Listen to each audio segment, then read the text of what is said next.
Hello மக்களே, எல்லாம் எப்படி இருக்கீங்க? நல்லா இருக்கீங்கன்னு நம்புகிறேன். இன்றைக்கி என்ன வீடியோ பார்க்க போகிறோன்னா, வெத்தலை பூஜை என்னென்னு சொல்லிட்டு தான் பார்க்க போகிறோம். வெத்தலை பூஜைன்னா என்னென்னா, நம்ம முருகருக்கு பண்ணக்கூடியது தான். முருகர்கிட்ட நீங்கள் என்ன வேண்டுதல் வச்சு கேட்டு வெத்தலை பூஜை நீங்கள் பண்ணுறீங்களோ, கண்டிப்பாக அந்த வேண்டுதல் அவர் நிறைவேற்றி கொடுப்பாரு. தொடர்ந்து 9 வாரம் செவ்வாய்க்கிழமை நீங்கள் கண்டிப்பாக அந்த பூஜை பண்ணிவிட்டு வாங்க. உங்களோட வேண்டுதல் கண்டிப்பாக நிறைவேறும். வாங்க அந்த பூஜை எப்படி செய்யலான்னு சொல்லிட்டு சொல்கிறேன். ஃபஸ்ட்டு நீங்கள் பூஜை ரூம் ஃபுல்லாக க்ளீன் பண்ணிவிட்டு, பூஜை ரூமில் ஒரு அரிசி மாவு இருந்தால் அந்த அரிசி மாவில் ஒரு குட்டி கோலம் போட்டுக்கோங்க. அந்த கோலத்து மேலே ஒரு குட்டி பித்தளை தட்டு வச்சு அதில் மஞ்சள் குங்குமம் தடவிக்கோங்க. தடவிட்டு 6 வெத்தலை எடுத்துக்கோங்க. அந்த 6 வெத்தலையும் காம்புக்கிலே இந்த காம்பை எடுத்து தனியாக வச்சுடுங்க.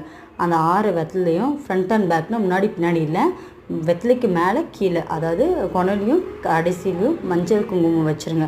வச்சுட்டு அந்த 6 வெத்தலைக்கும் ஒவ்வொரு பூ எடுத்துக்கோங்க. சாமந்தி பூ இருந்தால் எல்லாத்துக்குமே சாமந்தி பூ போதும்.